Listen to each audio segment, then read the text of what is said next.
C.S. 루이스는 다음처럼 말을 했습니다. 사랑한다는 것은 곧 상처받을 수 있는 존재가 되는 것이다.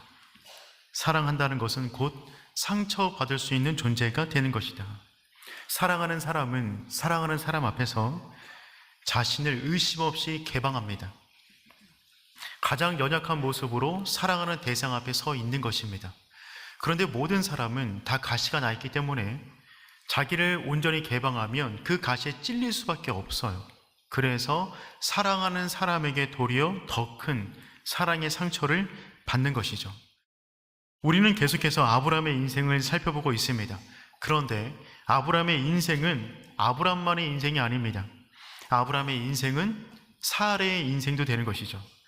지금까지 우리는 창세기를 살펴보는 동안에 사레는 줄곧 침묵해 왔습니다.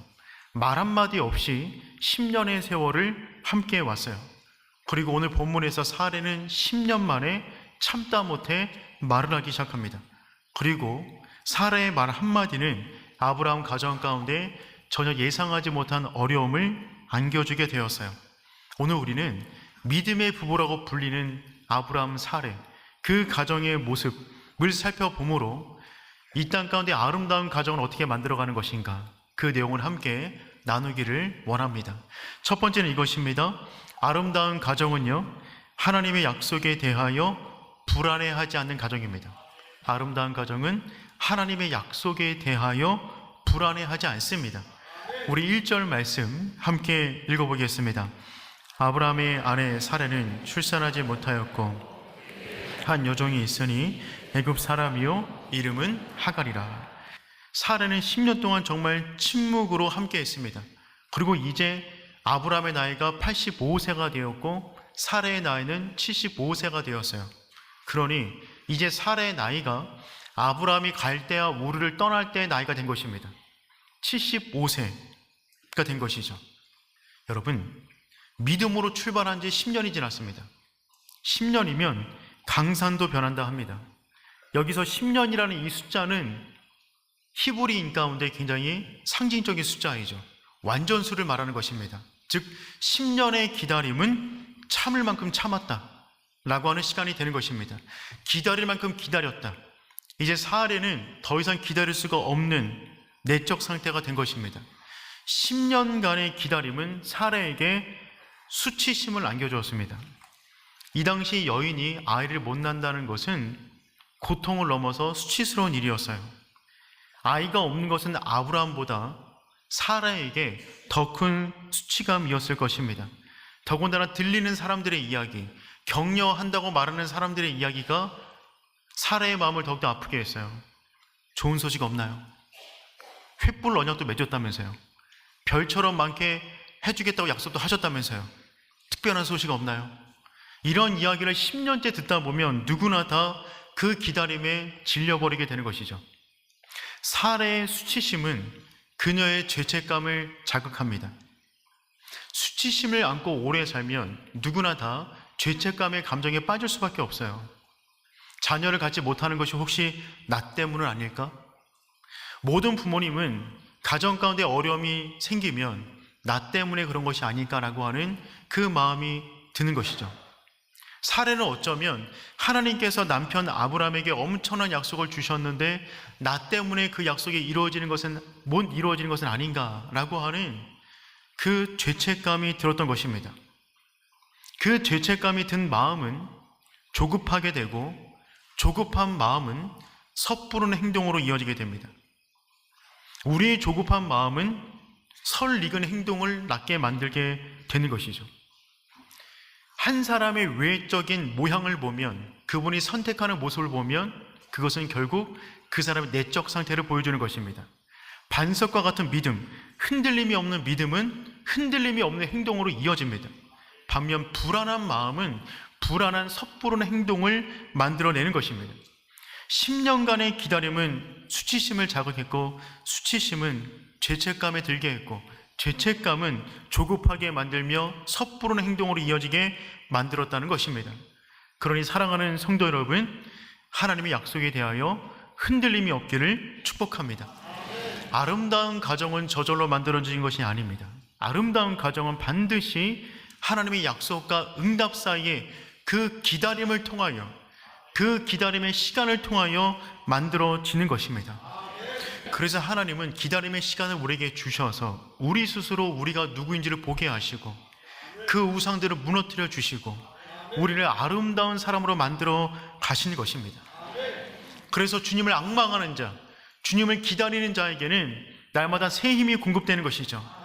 이사야 40장 31절 말씀 우리 함께 읽어보겠습니다. 오직 여호와를 앙망하는 자는 새 힘을 얻으리니 독수리가 날개치며 올라감 같을 것이요 다른 박질하여도 곤비하지 아니하겠고 걸어가도 피곤하지 아니하리로다.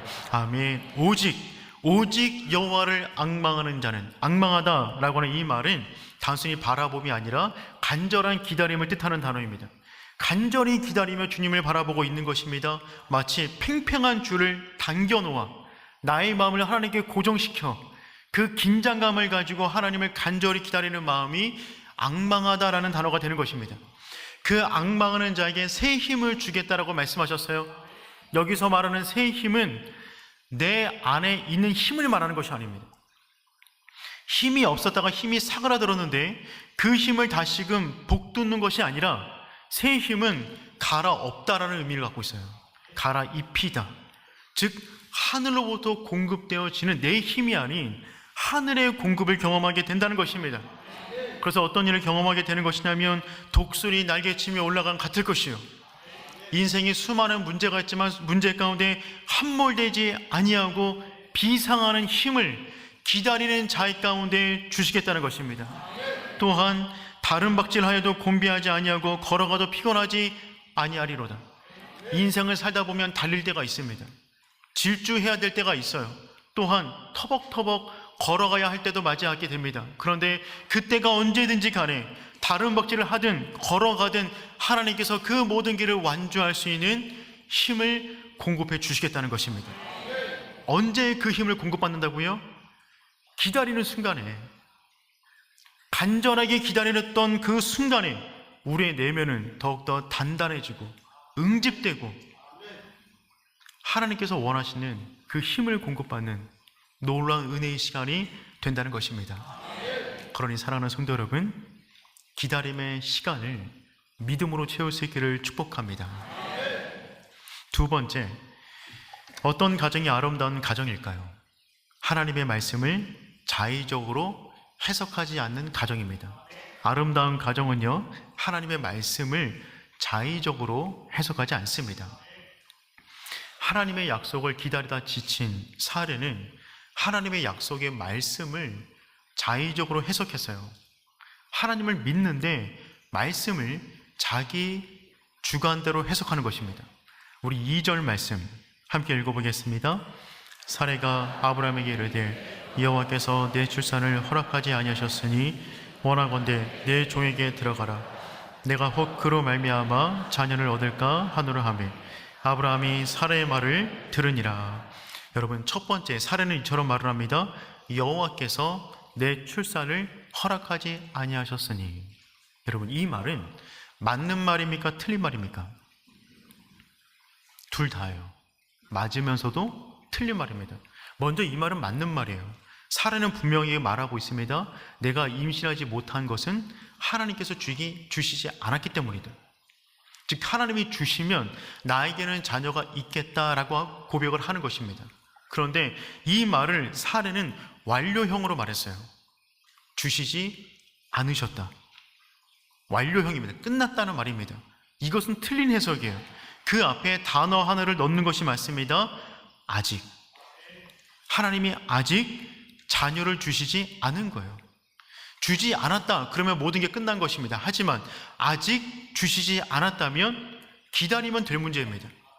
사례는 하나님의 말씀을 자기 스스로 자의적으로 해석했어요. 그래서 이제 하나님이 주시지 않으니 자신이 할 방법을 찾고 있는 것입니다. 그래서 사례는 남편에게 말을 합니다. 내 여종에게 들어가라.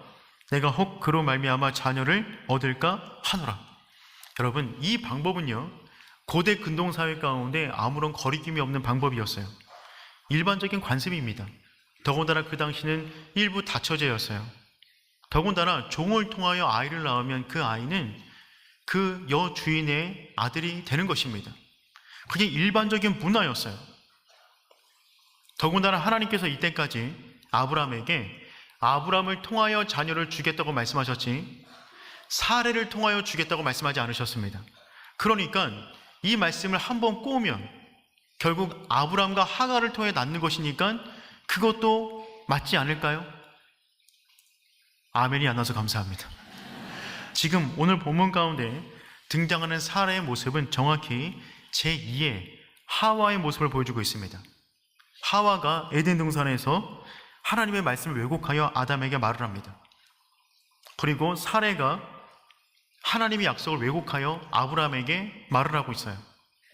하와의 말에 대해 아담은 아무런 거리낌 없이 경청합니다. 아브라함 역시 사레의 말을 그냥 잘 듣습니다. 하와가 먼저 선악과를 따먹고 그것을 남편에게 가져다가 먹게 합니다. 사레가 하갈을 데려다가 남편에게 건넵니다. 지금 아담 가정에서 벌어졌던 일이 정확하게 단어까지 써가면서 아브라함 가정까지 벌어지고 있는 거예요. 이 본문에서 우리는 다시 한번 믿음의 부부가 얼마나 중요한지를 배우게 됩니다. 여러분, 모든 부부는 하나님의 섭리적 만남을 통하여 만나게 되었어요. 그래서 부부를 네 단어로 말하면 뭐라고 말한다고요? 평생 원수가 아니라 돕는 배필. 부부는 하나님의 섭리를 따라 돕는 배필로 만나게 되었어요. 그런데 무엇을 도와주는 배필이냐면 우리 가정을 향한 하나님의 약속의 그 말씀이 누군가 흔들릴 때 그 말씀이 흔들리지 않도록 도와주라고 붙여준 사람이 부부가 된다는 말입니다. 그러니 사랑하는 성도 여러분, 살아가는 모든 날 동안에 복된 부부, 돕는 배필, 아름다운 가정 이루시길 축복합니다. 우리 가정 가운데 누군가 믿음이 흔들리면 하나님께 받은 그 약속의 말씀이 흔들릴 때마다 누군가는 굳건히 서 있어 그 말씀을 붙잡아 함께 믿음의 길을 완주할 수 있도록 함께 힘을 실어주는 복된 가정 되기를 축복합니다. 그런데 너무 야속하게도 하갈은 단 하룻밤 만에 임신을 해버립니다. 사레가 10년 동안 못한 일을 하갈은 하룻밤 만에 이뤄냈어요. 이 순간에 사레의 마음이 얼마나 아팠을까요? 하나님께 정말 야속했을 것입니다. 그런데 또 한편에서 이런 마음이 들었을 거예요. 이 방법이 역시 옳았구나. 진작 이 방법을 사용할 걸. 왜 10년이라는 세월을 낭비했을까? 라고 하는 마음도 들지 않았겠습니까? 그런데 여러분, 정말 그럴까요? 이 임신은 자연적인 임신이었어요. 하나님은 믿음의 자손을 주겠다고 말씀하셨습니다. 믿음의 가문을 이루겠다고 말씀하셨어요. 믿음의 자손, 믿음의 가문은 믿음으로 만드는 것입니다. 자연적인 방법이 아닌 초자연적인 방법으로 인하여 믿음의 자녀를 주겠다고 약속하셨는데 아브라함과 사레는 자연적인 방법을 택하게 된 것이죠. 하갈이란 여인은 아브라함이 믿음이 없어서 애굽에 내려갔을 때 그때 지참금으로 받은 여인이에요. 그러니 하갈은 애굽을 상징하고 애굽은 세상을 상징합니다. 믿음의 가정을 이루는데 세상의 방법으로 그 가정을 이루시겠습니까? 아브라함과 사레는 하나님을 믿었지만 자기식으로 믿었어요. 하나님의 말씀을 믿는 것 같지만 왜곡해서 믿는 것입니다. 그래서 그 밤에 평생 후회할 일을 만들어냅니다. 아름다운 가정은 저절로 만들어지지 않습니다. 말씀을 자의적으로 해석하는 것이 아니라 말씀을 있는 그대로 믿을 수 있는 복된 가정 되기를 축복합니다. 무엇보다 부부 서로가 서로에게 돕는 배필 되기를 축복합니다. 그렇다면 이 사건의 결과를 살펴보도록 하겠습니다. 그래서 이들의 계획처럼 정말 이 가정은 행복한 가정 되었을까요? 그렇지가 않아요. 평생을 두고 후회할 만한 일이 벌어지게 되었어요. 임신한 사실을 알게 된 하갈은 곧바로 사레를 멸시하기 시작합니다. 우리 4절 말씀 함께 읽어보겠습니다. 아브라함이 하갈과 동참하였더니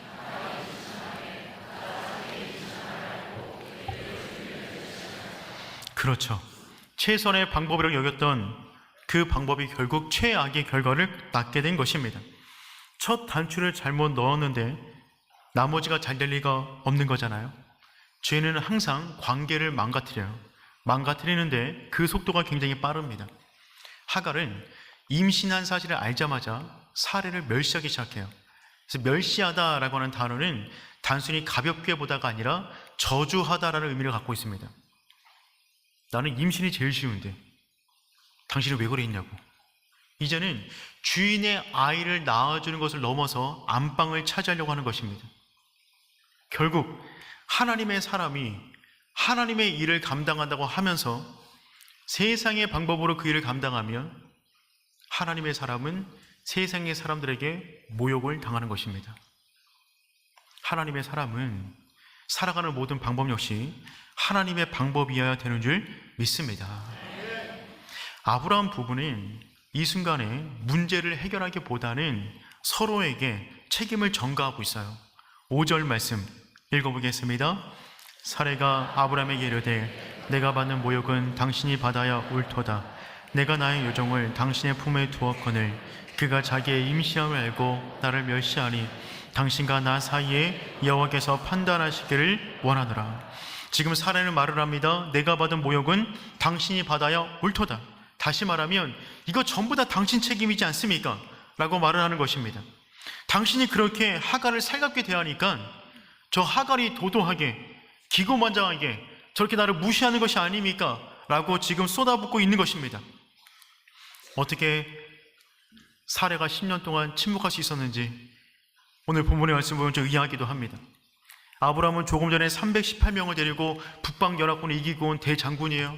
그런데 이 순간에 너무 무서워서 아무 말도 하지 못합니다. 그리고 한다는 말이 당신 마음대로 하세요 라고 말합니다. 6절 말씀 읽어보겠습니다. 아브라함이 사라에게 이르되 당신의 요족은 당신의 수중에 있으니 당신의 눈에 좋은 대로 그에게 행하라 하며 사레가 하갈을 학대하였더니 하갈이 사레 앞에서 도망하였더라. 여러분 보십시오. 아브라함, 믿음의 가장이 되어야 될 아브라함은 이 문제 앞에 무기력한 모습을 보여주고 있어요. 문제를 회피합니다. 여인들의 문제 가운데 한 발 뒤로 물러나는 것이죠. 그리고 당신의 눈에 좋은 대로 행하라 라고 떠넘겨버립니다. 그 말을 받은 사례는 정말 마음대로 행합니다. 본문 말씀 가운데 학대하였다라는 단어가 등장해요.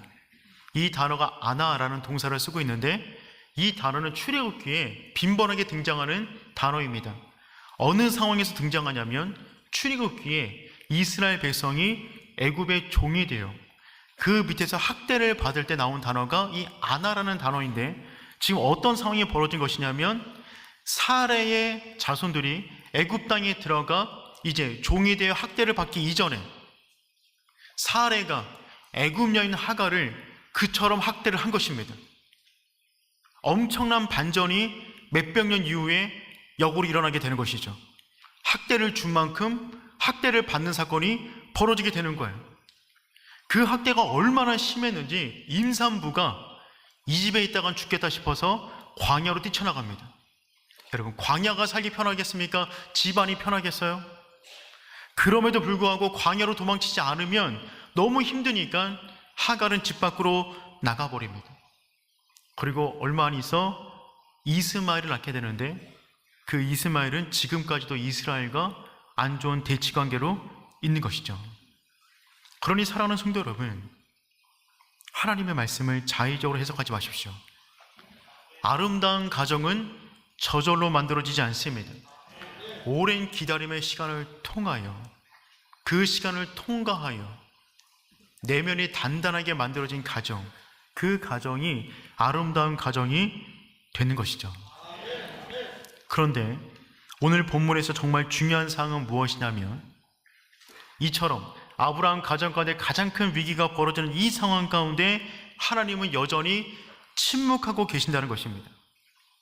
개입할 만도 하지 않겠습니까? 사례가 말씀을 왜곡할 때 그런 뜻이 아니야. 하갈이 아브라함의 침실로 들어갈 때 그러지 마. 학대할 때 그러면 안 돼. 집을 뛰쳐나갈 때 보호해 줄 수 있지도 않았겠습니까? 그럼에도 불구하고 하나님은 이 엄청난 사건이 가정 가운데 벌어짐에 있어서 계속해서 침묵하고 계세요. 개입하셔도 되잖아요. 믿음의 가정 가운데 여러 가지 많은 안 좋은 일들이 벌어집니다. 부부 간에, 부부 자녀 간에, 가정 가운데 안 좋은 일이 벌어져요. 그런데 그 순간에 하나님이 개입해 주셔서 막아주시면 뭔가 문제가 더 쉽게 풀려갈 것만 같은데 하나님이 잠잠하신 것입니다. 왜 하나님은 이 순간에 잠잠하고 계셨을까요? 더군다나 이 사건 이후에 하나님은요 무려 13년 동안 침묵하십니다. 아무 말씀도 안 하세요. 그래서 결국 99세에 나타나서 말씀하십니다. 왜 하나님은 하나님의 사람들이, 하나님의 가정이 그 안에 실수할 때 막지 않으시고 침묵하시는 것일까요? 이것이 오늘 본문 가운데 핵심인데, 그것은 무엇이냐면 하나님은 아브라함의 실수를 통해서라도 하나님의 뜻을 이루실 수가 있기 때문에 그렇습니다. 하나님은 우리 가운데 자유의지라는 선물을 주셨어요. 그것을 가지고 마음대로 선택하게끔 하셨습니다. 그런데 우리가 때로는 안 좋은 것을 선택하고 넘어질 수 있지만 선하신 하나님은 우리의 모든 실패와 눈물과 쓰러짐과 모든 것을 통해서라도 아름답게 우리의 인생을 만드실 수 있기 때문에 그 순간에 하나님은 침묵하시는 것입니다. 1절에도 말씀드렸듯이 하나님은 구부러진 화살을 통해서라도 관역을 명중시키십니다. 하나님의 동산 가운데는 상한 나무도 열매를 맺는다고 하더라고요. 하나님은 우리 삶 가운데 벌어지는 모든 상황을 통해서라도 아름다운 삶을 만들어 가실 수가 있어요. 그러니 우리는 기억하셔야만 합니다. 하나님께서 우리 인생을 향한 1차적인 관심은 무엇이냐면, 하나님께서 우리 인생을 향한 1차적인 관심은 무엇이냐면 우리 가정이 잘 되고 안 되는 데 있지 않아요. 하나님의 1차적 관심은 어디에 있냐면 믿음으로 아름다운 가정을 만드는 데 있으십니다. 하나님께서 우리 인생을 향한 1차적인 관심은요, 세상에서 잘 되냐 안 되냐 있지 않아요. 믿음으로, 모든 상황 속에서 믿음으로 아름다운 가정을 만드는 데 있으십니다. 그래서 탕자가 집 밖에 나갈 때도 아버지는 잠잠히 기다리시는 거예요. 베드로가 3번 부인해도 예수님은 갈릴리에 먼저 가셔서 기다리고 계신 것입니다. 모든 넘어짐, 모든 떠남, 모든 아픔을 통해서라도 회복시킬 수 있는 능력이 그분 안에 있기 때문에 그렇습니다. 그러니 사랑하는 성도 여러분, 믿음의 길을 걸어가다가 의심이 생기거든 그 의심을 통하여 믿음이 더욱더 단단해지시고, 방황을 통하여 하나님께로 가는 방향을 잡으시고, 모든 고통, 앓은 이후에 아름다운 삶으로 만들어져 가시기를 축복합니다. 슬픔 전문가라고 불리는 엘리자베스 큐블러 로스는 다음과 같은 글을 남겼습니다. 우리가 아는 가장 아름다운 사람들은 패배를 알고, 고통을 알며, 몸부림을 알고, 상실을 알고, 나락에서 빠져나오는 길을 찾은 사람들이다. 그들은 감사할 줄 알고 민감하며 삶에 대한 이해 또한 갖고 있다. 그래서 그들에게는 긍휼과 온화함과 깊은 사랑의 관심이 가득하다. 아름다운 사람은 저절로 만들어지지 않는다. 아브라함의 가정은 이 모든 것을 통과했어요. 패배를 알고, 넘어짐을 알고, 고통을 알고, 눈물을 알고, 인내를 배웠어요. 그 가운데 그들은 감사를 배우게 되었습니다. 믿음을 배우게 되었어요. 인내의 가치를 배우게 된 것입니다. 그래서 그들은 아름다운 가정으로 만들어져 가는 것이죠. 사랑하는 성도 여러분, 하나님의 말씀 위를 걸어가는 복된 가정 되기를 축복합니다. 말씀을 자의적으로 해석하지 마세요. 기다림의 시간이 있을 수 있습니다. 무엇을 기다리고 계십니까? 기다림은 누구나 힘들어요. 그 순간에 보여지는 모습이 우리의 진짜 모습입니다. 기다림의 시간에 우리 안에 있는 그 믿음을 하나님과 세상 앞에 보여줄 수 있는 하나님의 사람 되기를 축복합니다. 하나님 안에 대안이 있습니다. 하나님 안에 회복이 있습니다. 그래서 그분은 우리 인생을 잠잠히 바라봐 주세요. 그러니 우리 역시 잠잠히 하나님만 바라보며 독수리 날개치며 올라가 같은 그 새 힘을 얻어 우리에게 주어진 모든 인생길을 완주하는 저와 여러분 되기를 축복합니다.